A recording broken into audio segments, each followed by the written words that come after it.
नमस्कार विद्यार्थी मित्रांनो, आदिवासी विकास विभाग 2025-26साठी अभ्यासक्रम स्तरानुसार अर्ज स्वीकारणे आणि गुणवत्ता यादी प्रसिद्ध करणे बाबत यावर्षी वेळापत्रक आलेले आहे. शैक्षणिक वर्ष 2025 कनिष्ठ महाविद्यालय म्हणजेच ज्युनियर कॉलेज वर्गासाठी नूतनीकरण अर्ज दिनांक हे 30/6/2025 पर्यंत स्वीकारले जात आहे. याची आपण नोंद घ्यावी. विद्यार्थ्यांसाठी ही महत्त्वाची सूचना वेब पोर्टलद्वारे टाकण्यात आलेली आहे. वसतिगृह योजना शैक्षणिक वर्ष 2025 आणि 26 अर्ज स्वीकारणे आणि गुणवत्ता यादी प्रसिद्ध करण्याबाबत वेळापत्रक खालीलप्रमाणे जाहीर केलेले आहे. ते ज्युनियर कॉलेज, डिप्लोमा, ग्रॅज्युएशन आणि पोस्ट ग्रॅज्युएशन याबाबत हा वेळापत्रक आलेले आहे. हे आपण सविस्तर पाहून घ्यायचे आहे. विद्यार्थ्यांकडून योजनेसाठी अर्ज नूतनीकरण हे सुरू झालेले आहे आणि नवीन अर्जसुद्धा सुरू झालेले आहेत. तर यासाठी आपण नवीन अर्ज कसा करायचा याबाबत आपण माहिती पाहणार आहोत. विद्यार्थ्यांना पंडित दीनदयाळ उपाध्याय सक्षम योजना ही वसतिगृह प्रवेशासाठी अर्ज करताना विद्यार्थ्यांनी जी माहिती द्यावयाची आहे, पालकाचे विद्यार्थ्याचे घोषणापत्र द्यायचे आहे, याबाबत स्टेप बाय स्टेप ऑनलाईन अर्ज सादर करण्यासाठी ही माहिती आहे.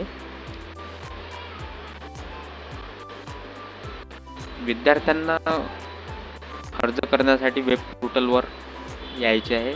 वेब पोर्टलची लिंक मी डिस्क्रिप्शन बॉक्समध्ये टाकलेली आहे.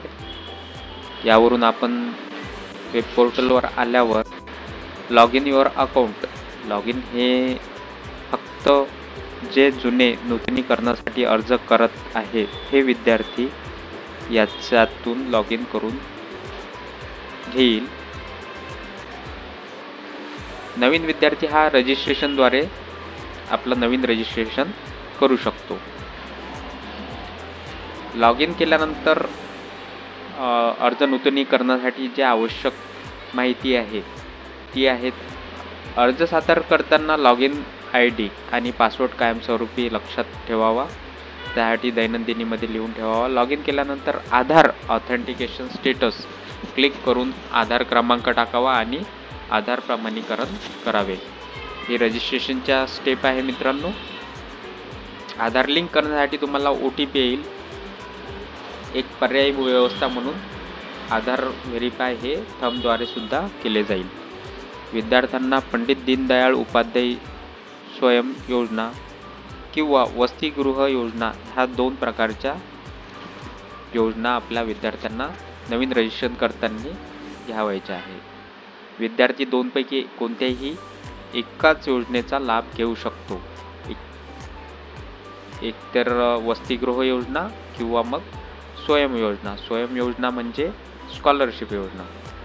ऑनलाईन अर्ज सादर करताना सर्व माहिती काळजीपूर्वक भरावी, जसे की नाव, लिंग, आधार नंबर, जन्मतारीख, वडिलाचे नाव, आईचं नाव, संपूर्ण पत्ता, पिनकोड, जिल्हा, मोबाईल क्रमांक, स्वतःचा आणि पालकांचा ईमेल ID आणि जात प्रवर्ग. जात प्रवर्ग ह्या आपल्या ST कास्ट अंतर्गत येणाऱ्या जाती आहेत मित्रांनो. आपल्याला यासोबतच जातीच्या दाखल्याविषयी माहिती द्यायची आहे. महाविद्यालयाचे शिक्षण घेत असलेले वर्ष याची माहिती द्यायची आहे. त्यासोबत याची प्रवेश पावती आणि बोनाफाईड असणे आपल्याजवळ आवश्यक आहे.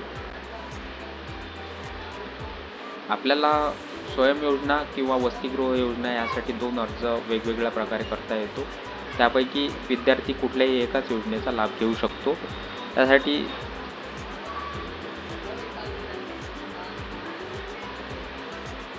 विद्यार्थ्यांनी वसतिगृहात प्रवेश घेण्यासाठी वसतिगृहाची निवड करावी लागेल. यापूर्वी प्रवेशित असलेल्या शाळा महाविद्यालयाचे नाव, उत्तीर्ण तपशील, महिना, वर्ष याबाबत माहिती द्यायची आहे. विद्यार्थ्याची शिक्षणात काही गॅप असल्यास त्याला गॅप सर्टिफिकेट सादर करणे अनिवार्य आहे. विद्यार्थी स्वयं योजनेचा जर लाभ घेत असेल तर त्याला राष्ट्रीयकृत बँकेमध्ये स्वतःचे आधार संलग्न असणे आवश्यक आहे. आधारवरील नाव हे राष्ट्रीयकृत बँकेच्या पासबुकमध्ये सुद्धा जसेच्या तसे असायला हवे. फॉर्म भरताना बँकेचे खाते क्रमांक, बँकेचे नाव, IFSC कोड त्याचा तपशील अचूक भरावा मित्रांनो. फॉर्म अचूक भरल्यानंतर पूर्ण तपासून पाहावा आणि सबमिट करावा. सबमिट केल्यानंतर आपल्याला काही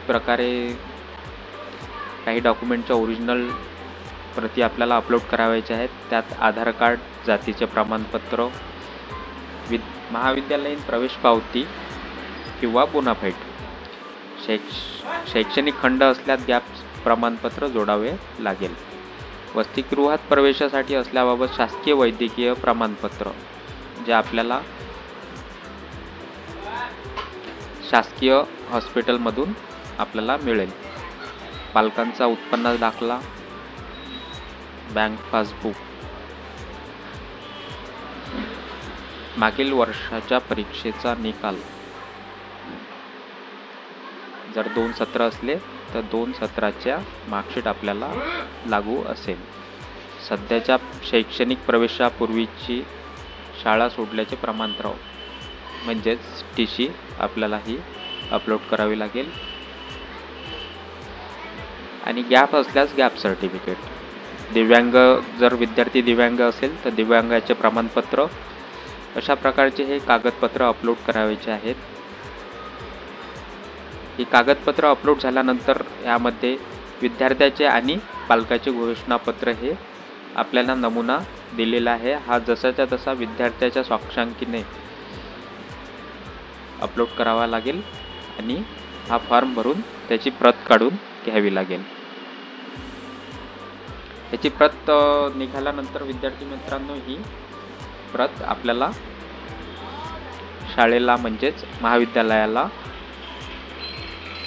सादर करावी लागेल. त्यानंतरच याचं व्हेरिफिकेशन आणि आपल्याला वसतिगृहात किंवा मग स्वयंयोजना घेत असल्यास याची व्हेरिफिकेशन होईल आणि आपल्याला याद्वारे मेसेजद्वारे कळवण्यात येईल.